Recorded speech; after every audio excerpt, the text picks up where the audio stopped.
Well, let's go back to our conversation on Solidarity members who are at Sasol, who are currently striking. They're angry about a share ownership scheme offered exclusively to black staff. ANC spokesperson Pule Mabe joins us now. I can't believe that you ran away from a conversation with Solidarity. Budvuyo, first let me start by greeting your viewers at home. There is no way that we will run away from a discussion with Solidarity. Actually, us sitting with them in one conversation would have assisted us to give them our own progressive orientation on why it is important to coexist in this country. So what is your position on their strike and what's happening at Sasol? Well, we have raised our own concern because we believe that the reasons behind the strike are very regressive. They are not helpful to the kind of a country which we are all trying to create, one where we could be able to coexist. I mean, wanting to protest against a share scheme that would effectively redress the past imbalances and be able to bring into the economic fold those who were previously marginalized. I mean, one of the fundamental points that are being raised in the Freedom Charter is that we must share in the country's wealth. And Sasol has begun taking that kind of a progressive step. Well, Solidarity says it is not opposed to that. It is exposed to whites specifically being excluded because the first time around with the Inzalo scheme, they were not excluded. It applied to all workers. So why are you changing? Why are things changing this time around? Well, you are like I said, Budvuyo, you are dealing with past imbalances here. I mean, their right to protest is enshrined in the Constitution, but they must be able to protest for issues that bring the country together. I mean, you can't take to the street because you want to entrench what would appear like a racist stand. It's not helpful, especially to a country that comes from our own past, where we come from, where we're inherently divided. I mean, black people in this country did not, when they took over power, said that we want to lead alone.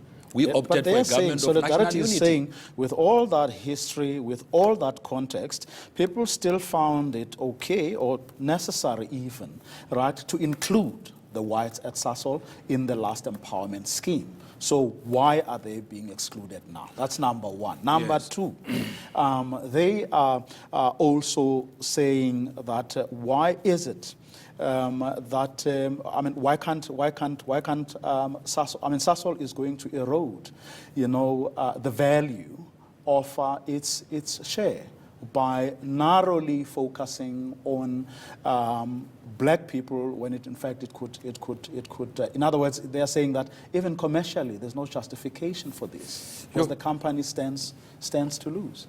Budvuyo, it's quite interesting that the consolidation or the design of a scheme that must deal with past imbalances is being characterized as a platform to erode a share value of a company. I mean, this must then be telling us a very interesting thing, that today in 2018 in this country, there are those who still believe that to be black is to be inferior. I mean, that is quite dangerous. They can't be making such statements. Those statements are not in keeping with nation building, with reconciliation, with the very agenda of non-racialism that we are trying to drive forward. Now, part of these schemes and what they are meant to do is to be able to deal with past imbalances and create an equitable society. How do you create an equitable society when the haves continue to have and the have-nots are dislodged? You will have at some point to take a deliberate move that those that have been previously marginalized or disadvantaged have got to earn value in this way so that Sasol could look at itself later on and say they have been able to create a fair, equitable balance. Actually, that kind of a stand is one that a lot of corporate citizens, corporate entities should be able to take as a way of making sure that we could address our imbalances, create the kind of economic emancipation that we want to do, make sure that there is a greater mobility within the corporate space. I don't see why the pigmentation or our skin color would contribute towards the erosion of a share value. I mean, that doesn't make sense. I mean, they add to that fact that the mining charter, which you as the ANC supported.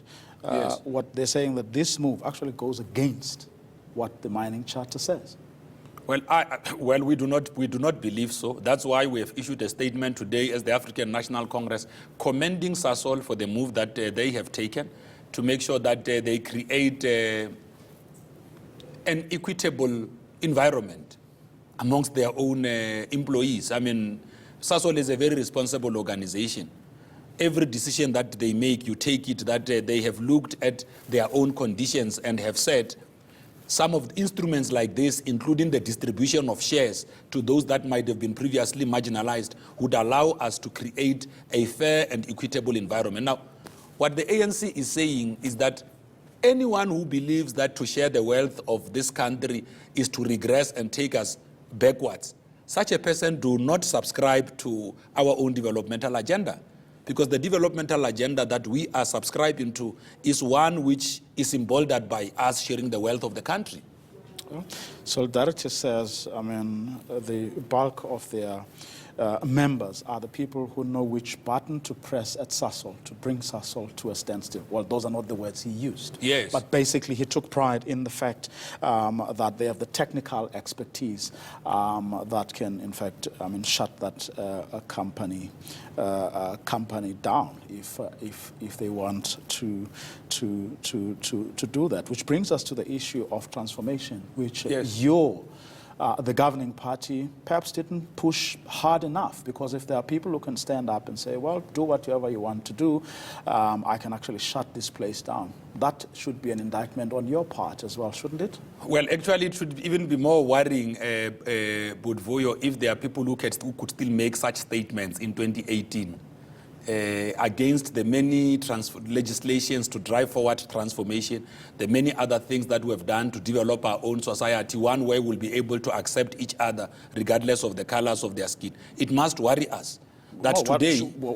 Shouldn't you be worried about the fact that we still have such enclaves 24 years into democracy? Not the fact that there's someone who takes pride in that, but yes. the fact that we have them when you've been governing the country. That's why what we can assure them is that the kind of a skills revolution that has been driven by the governing party, by the ANC in government, has been one that also ensures that transformation doesn't just only happen in the economy.